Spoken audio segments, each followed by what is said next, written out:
সুবহানাহু ওয়া তাআলা বলছেন وَإِذِ ابْتَلَى إِبْرَاهِيمَ رَبُّهُ بِكَلِمَاتٍ فَأَتَمَّهُنَّ قَالَ إِنِّي جَاعِلُكَ لِلنَّاسِ إِمَامًا। আল্লাহ তাআলা ইব্রাহিম আলাইহিস সালামকে কয়েকটি বাক্য দ্বারা পরীক্ষা করলেন। ইব্রাহিম আলাইহিস সালাম সেই বাক্যগুলিতে পাশ করলেন। পরীক্ষার মধ্যে ইব্রাহিম আলাইহিস সালাম পাশ করলেন। আল্লাহ তাআলা তাকে কয়েকটি পরীক্ষা করলেন, সেই পরীক্ষার মধ্যে ইব্রাহিম আলাইহিস সালাম পাশ করলেন। আল্লাহ তাআলা বলছেন যে আমি তোমাকে গোটা বিশ্বের জন্য ইমাম বানাবো, নেতা বানাবো। সুবহানাল্লাহ। এর মধ্যে আল্লাহ তাআলা বলছেন, যখন ইব্রাহিম আলাইহিস সালামকে বলছেন আসলিম, আত্মসমর্পণ করো, ক্বালা আসলামতু লিরাব্বিল আলামিন, ইব্রাহিম আলাইহিস সালাম বলছেন যে আমি আমার বিশ্ব প্রতিপালকের সামনে আত্মসমর্পণ করলাম। সুবহানাল্লাহ। ইব্রাহিম আলাইহিস সালামকে যখন আল্লাহ তাআলা বলছেন সারেন্ডার করার জন্য, আত্মসমর্পণ করার জন্য, সাথে সাথে ইব্রাহিম আলাইহিস সালাম কি করলেন? আত্মসমর্পণ করলেন। এরপরে আল্লাহ সুবহানাহু ওয়া তাআলা বলছেন যে আমি তোমাকে কয়েকটি পরীক্ষা করব। তো ইব্রাহিম আলাইহিস সালাম যখন মৃত্যুবরণ করেন, তার পূর্বের ঘটনা, ইব্রাহিম আলাইহিস সালাম তিনি তার সন্তানদেরকে, ইয়াকুব আলাইহিস সালাম তিনি তার সন্তানদেরকে কিছু সুউপদেশ দিয়েছিলেন, যেই কথাগুলি আল্লাহ তাআলা সূরা বাকারার মধ্যে উল্লেখ করেছেন যে ইব্রাহিম আলাইহিস সালাম তিনি তার সন্তানকে বলেছিলেন, ইব্রাহিম এবং ইয়াকুব তারা উভয়ে তাদের সন্তানদেরকে বলছেন ওয়াওয়াসা বিহা ইব্রাহিম বিবানিহি ওয়া ইয়াকুব ইয়া বানিয়া ইন্নাল্লাহ হাসতাফা লাকুমুদ-দীন ফালা তামুতুন্না ইল্লা ওয়া আনতুম মুসলিমুন। ইব্রাহিম এবং ইয়াকুব তিনি তার সন্তানদেরকে সুপদেশ দিয়ে বলেছিলেন, হে আমার সন্তানেরা, আমার মৃত্যুর পরে তোমরা, অথবা তিনি তার সন্তানদেরকে বলেছেন, হে আমার সন্তানেরা, তোমরা ইবাদত করবে শুধুমাত্র আল্লাহ তাআলা, এক আল্লাহর ইবাদত করবে, তারই আনুগত্য করবে, তারই আনুগত্যের বই প্রকাশ ঘটাবে এবং সদা সর্বদা এই দিনকে তার জন্যই মনোনীত করবে। আর খবরদার তোমরা মুসলিম না হয়ে মৃত্যুবরণ করো না। কি বলেছেন? ইব্রাহিম, ইয়াকুব তারা তাদের সন্তানদেরকে এই সুপদেশ দিয়েছিলেন, যেটা আল্লাহ তাআলা সূরা বাকারার 132 নম্বর আয়াতে উল্লেখ করেছেন। এরপরে আল্লাহ তাআলা তারপরে আয়াতে বলছেন, আম কুনতুম শুহাদা ইয হাদারা ইয়াকুবাল মাউত ইয ক্বালা লিবানিহি মা তা'বুদুনা মিন বা'দি।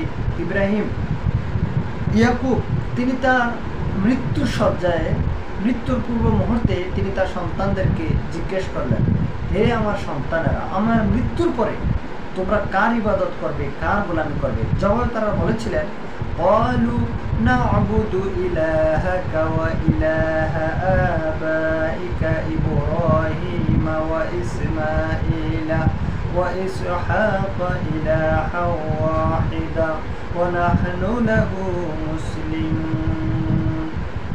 তারা জবাব দিয়েছিলেন যে হে আমার আব্বাজান, আমরা ইবাদত করব আপনার রবের, আপনার পিতার রবের, আপনার পূর্বে যারা চলে গেছে, বিগত হয়েছে, ইব্রাহিম, ইসমাইল, ইসহাক, তাদের পিতার বা তাদের রবের ইবাদত আমরা করব এবং নিজেদেরকে সর্বদা আমরা মুসলিম হিসাবেই রাখব। অর্থাৎ আমরা এক আল্লাহর ইবাদত করব, সে যিনি অদ্বিতীয়, তার ইবাদত করব এবং আমরা সর্বদাই তার অনুগত হয়ে থাকব। কি বলেছেন? ইয়াকুব আলাইহিস সালামের সন্তানেরা মৃত্যুর শয্যায় তাকে এই কথা বলেছিলেন। যখন গোটা বিশ্বের মধ্যে শিরকে এবং বিদআতে নিমজ্জিত ছিল, যখন গোটা বিশ্বে শিরক এবং বিদআতের মধ্যে নিমজ্জিত ছিল, ঠিক সেই মুহূর্তে সাইয়েদনা ইব্রাহিম আলাইহিস সালাম তাওহীদের আলো জ্বালিয়েছেন, যা আল্লাহ সুবহানাহু ওয়া তাআলা কোরআন কারীমে এক ব্যাপারে উল্লেখ করেছেন। সূরা সফাতের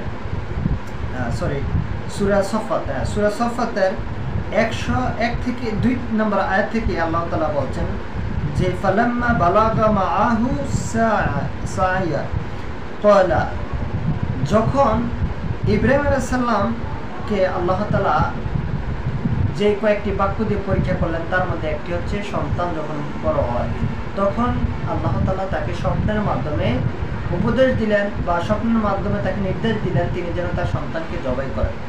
আমরা জানি ইতিহাস থেকে যে ইব্রাহিম আলাইহিস সালামের কয়েকটা ভাগ্যের মধ্যে অর্থাৎ কয়েকটি পরীক্ষার মধ্যে একটি পরীক্ষা ছিল যে ইব্রাহিম আলাইহিস সালাম ছোটবেলা যখন তিনি বড় হলেন সবেমাত্র, ঠিক সেই মুহূর্তে তিনি আকাশের মধ্যে তারকা দেখলেন, চাঁদ চন্দ্র সূর্য এগুলি দেখে দেখে তিনি আল্লাহর প্রতি এক পর্যায়ে গিয়ে ঈমান এনেছিলেন। তো সেই ঘটনা আমরা জানি। এরপরে তাকে আগুনে নিক্ষেপ করা হয়।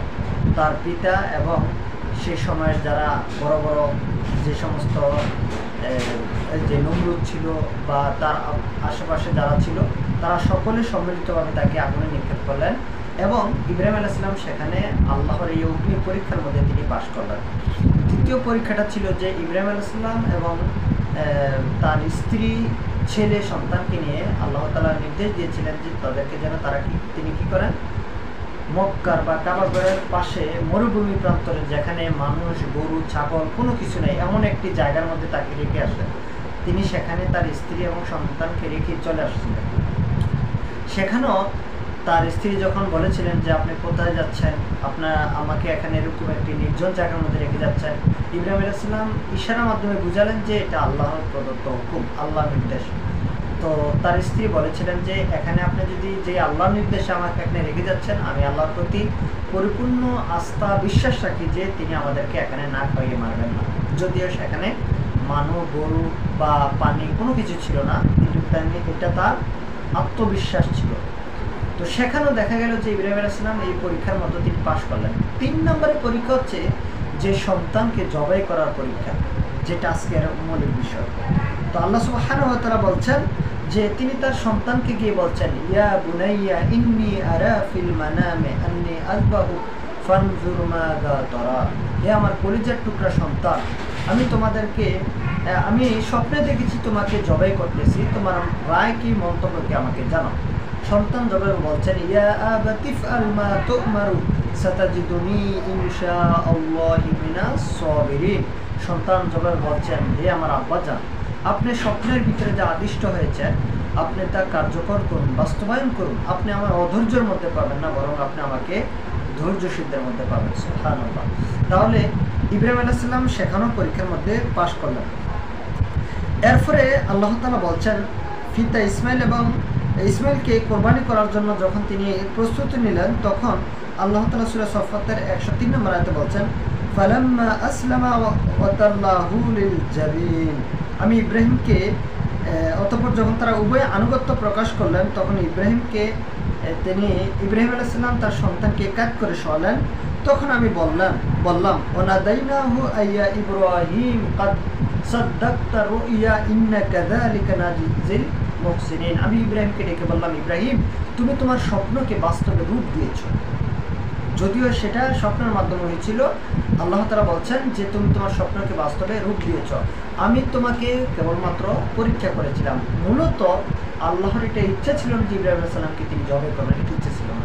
আল্লাহ তাআলা মূলত এখানে ইব্রাহিম আলাইহিস সালামকে পরীক্ষা করলেন। এখানেও ইব্রাহিম আলাইহিস সালাম পরীক্ষা উত্তীর্ণ হয়েছে। আল্লাহ তাআলা বলছেন যে ইন্না কাযালিকা নাজিল মুহসিনিন, আর এইভাবেই করে আমি মুহসিনিনদেরকে পুরস্কৃত করে থাকি। সুবহানাল্লাহ।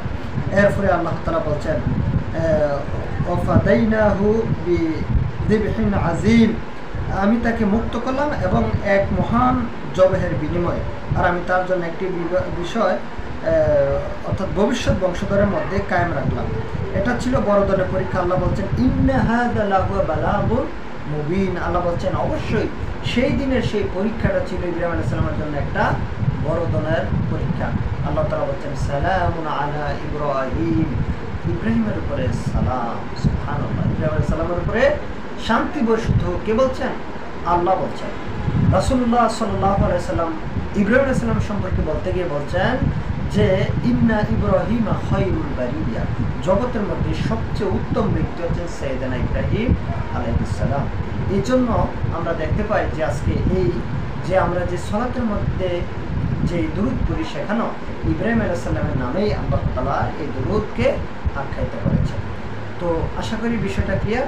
ইব্রাহিম আলাইহিস সালামকে যে সমস্ত পরীক্ষার মধ্যে দিয়ে তাকে আল্লাহ তাআলা উত্তীর্ণ করেছেন, সেই পরীক্ষার মধ্যে অবশ্যই আমরা হয়তো উত্তীর্ণ হতে পারবো না, তবে আমরা চেষ্টা করব ইব্রাহিম আলাইহিস সালামের আনিত এই সুন্নাতকে জারি রাখার জন্য।